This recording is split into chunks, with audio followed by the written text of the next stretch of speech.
and Danny Funderburk's story began April 13, 1954, Henry Bridge, North Carolina. It didn't take long for his parents, Reverend William and Betty Jo, and siblings Vicky, Kathy, and Steve, to discover this boy had been born to sing. Danny made his debut right there with the family trio in his father's home planted church, Faith Baptist. Lovingly called Shorty by his dad, his nickname in no way matched the soaring height to which God would develop his young tenor's voice.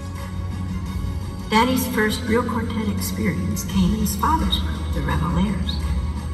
When they disbanded in 1980, one of the members, Charles Surratt, joined the Singing Americans and opened the door for Danny.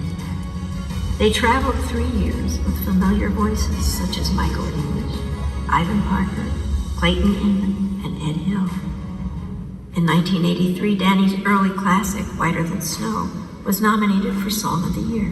He was on his way, and his talents had been noticed.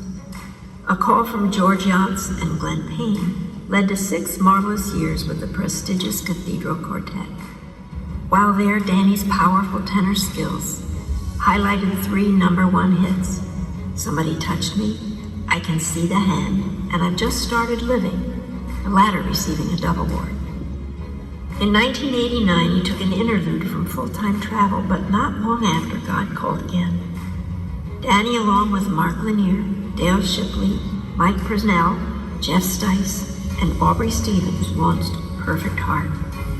Success came quickly as their debut song, Somebody Touched the Lord, topped the charts, and Danny was back on the music road 4 more great years. An opportunity to expand his talents in the production world appeared.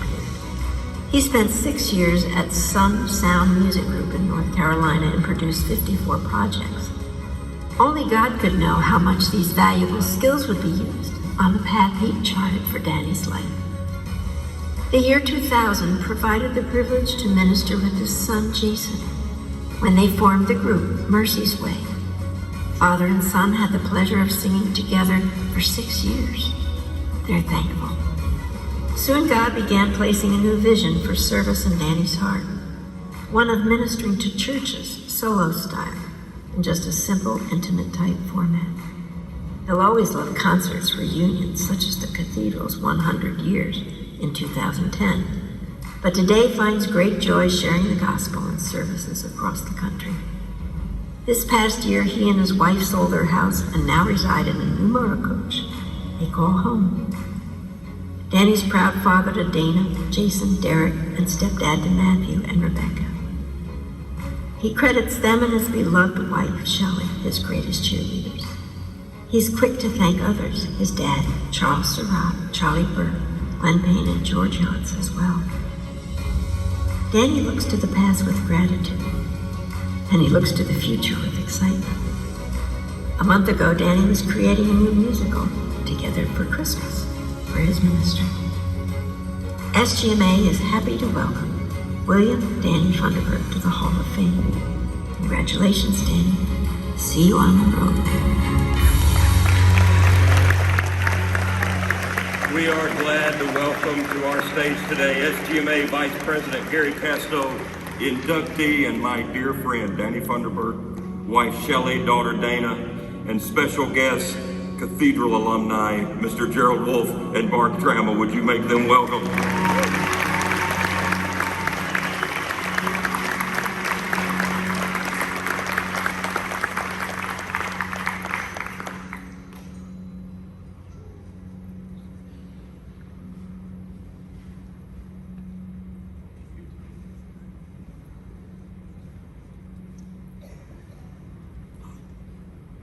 My goodness, I can't think of any person more deserving than this man behind me. And so it is with great honor. We officially induct you, Mr. Danny Funderburk, into the distinctive membership of the Southern Gospel Music Hall of Fame.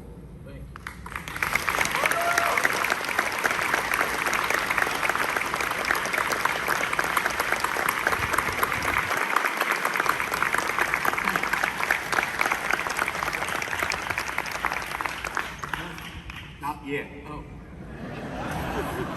Never changed. Shelley looked at me and said, "Aren't you supposed to say something?" And I said, "Yes." You know, it's kind of funny, really, when you get on a platform with two guys who can't half hear and one guy who can't half talk anymore. So.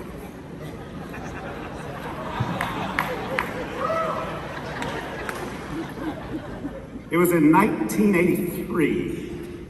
Ron Martin, lead singer for the Dumpling Valley Boys, who was also Kyla Rowland's brother, stepped up onto the Dumpling Valley Boys bus and said, "I just heard a tenor singer this week that blew my socks off. He's with a group called the Singing Americans, and his name is Danny something like Funderburk." So when I got home from that trip, I went to our Bible bookstore and I bought the only Singing Americans album they had. It was called Everybody Ought to Praise His Name. I took it home, put it on the player, and I just listened. When it got to the song The Galilean, and Danny took the solo of the second verse, I turned up the volume. I loved his tone, but then toward the end of the song, he flipped that tone into a full voice, and he sang, "You will never be the same again." And I became an instant fan. And today I'm standing here on this platform, still a fan, but also honored to be a friend. In our genre's history, if you've been listening for a long time, you can probably easily name the tenors who have impacted the genre. The ones who've made such an impact, they actually influenced the sound of the tenor part itself for a generation or more. Denver Crumpler, Rosie Roselle come to mind, along with a few others like Bobby Clark and Archie Watkins and Kurt Talley and Brian Free. And in this room, most of the great tenors singing in groups today would tell you they were influenced by one or more of those guys. But you can't make a list without this name being on it, Danny Funderburk. Danny's recognizable voice influenced an entire generation of gospel music's best tenors, beginning in the 80s and continuing till now. His untrained, God-given ability to take a song from a soft, airy head tone to a full voice thunder, the way he did on what I would call his signature songs like Somebody Touched Me and his often imitated but never duplicated version of For What Earthly Reason, have set him apart from almost any tenor you can think of. Back in 1983, we'd never heard anything like it. And in 2023, he's still considered one of the most unique, inspiring voices in our genre's history.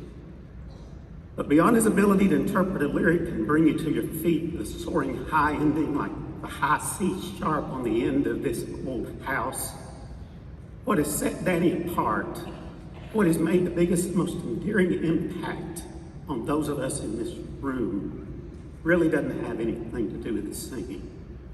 It has everything to do with his heart and his love for people. During our time together with the Cathedrals, I always noticed how people were attracted to him. They always wanted to talk to him before and after the concerts. I don't think it was because of his singing. No, of course, there was a lot of that. But what really attracted people was his obvious love for them and his willingness to listen. He's always been one of the last to leave the building after a concert because he wants to stay until he's talked to the very last person who had something to say. So I could stand here all afternoon and talk about his songs and talk about all the stuff he's known for, but my guess is we go around the room and ask the question, what do you like about Danny Funderburk? The most consistent answer wouldn't be, man, he nailed that C sharp on This Old House. Instead, I think the answer you would hear is, he's such a nice guy, you can tell he loves people. So to all the younger tenors in the room today, and those who might hear this recording down the road, if you want to have an impact that outlasts your youthful ability. If you want to leave an impression that makes a difference, don't let your high notes concern you nearly as much as your concern for the people you get to sing to.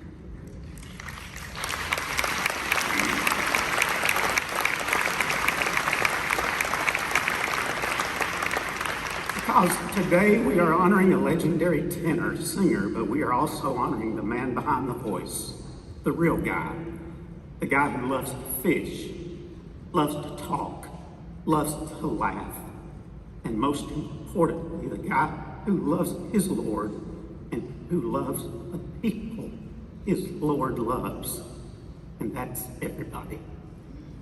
It's my privilege and a real honor to induct my friend Danny Funderburk into the Southern Gospel Music Association Hall of Fame.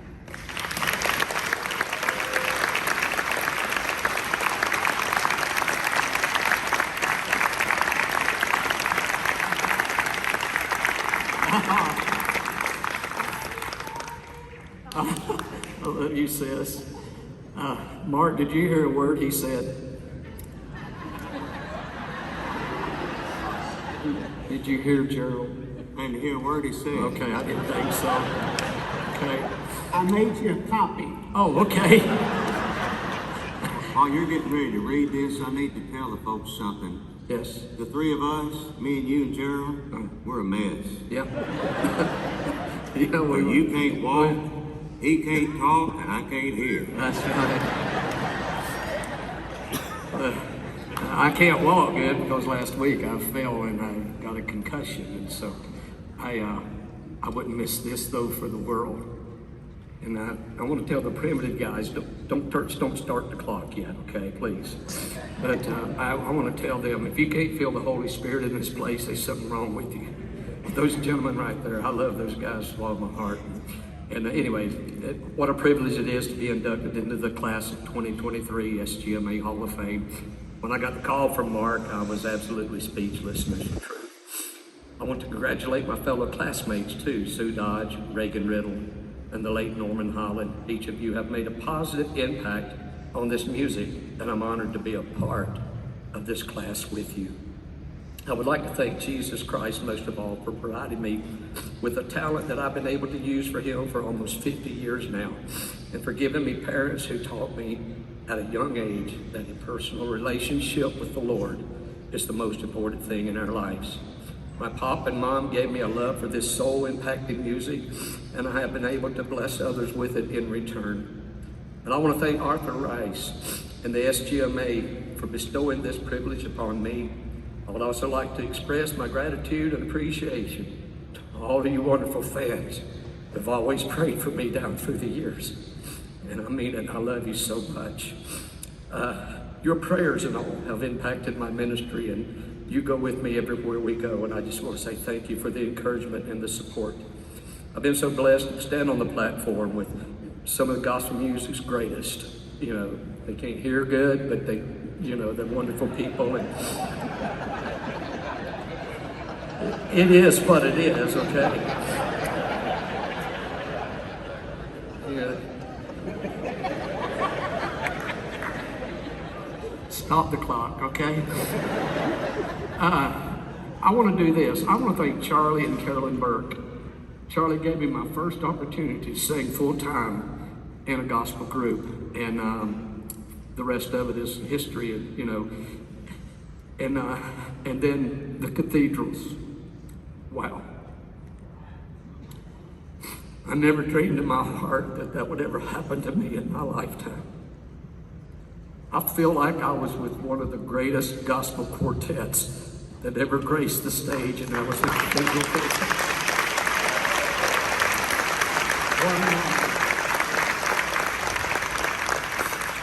George Johnson, Glenn Payne, Roger Bennett, Mark Tramble, Gerald Wolfe.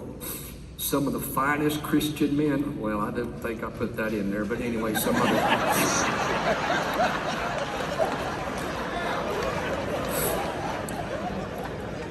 I'm serious, some of the finest Christian men I've ever been around in my life.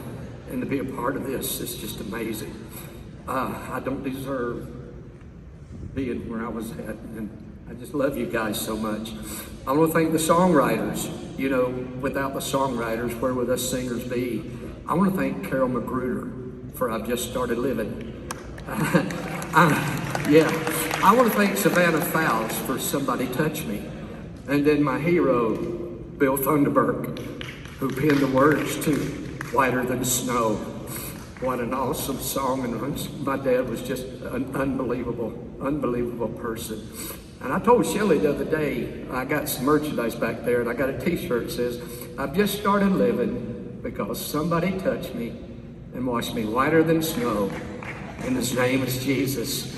And I have that back there. And I told Shelley the other day, I said, you know, I wouldn't mind having that on my headstone. And she looked at me as serious as she could be and said, depends on how much they charge me per letter.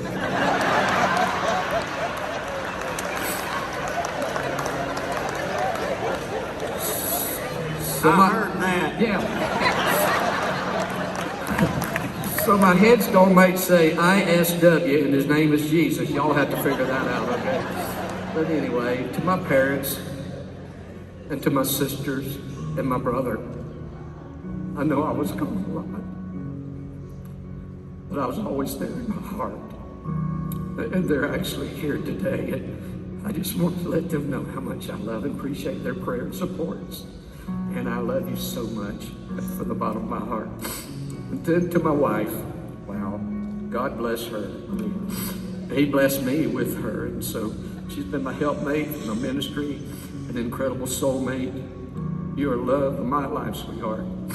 And I couldn't do it without you. The countless number. I've got one more page, Josh, hold on. Countless number of hours that she has spent running the ministry and keeping things going, including me. They don't go unnoticed, and I love you so much.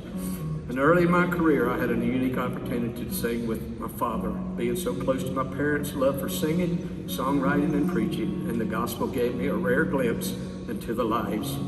I learned that singing is mentioned over 400 times in God's holy word, and 40 of those are actually commands. So my parents showed me that music and singing can help us get through life, both in the good and the bad. And my prayer is that I get to continue serving the Lord with gladness and come into His presence with singing in all circumstances. And I think Tracy Dart summed it all up. When things go bad, He makes them right. And thank God, He's still God in the valley. Amen. And thank you all for this honor. I love you all.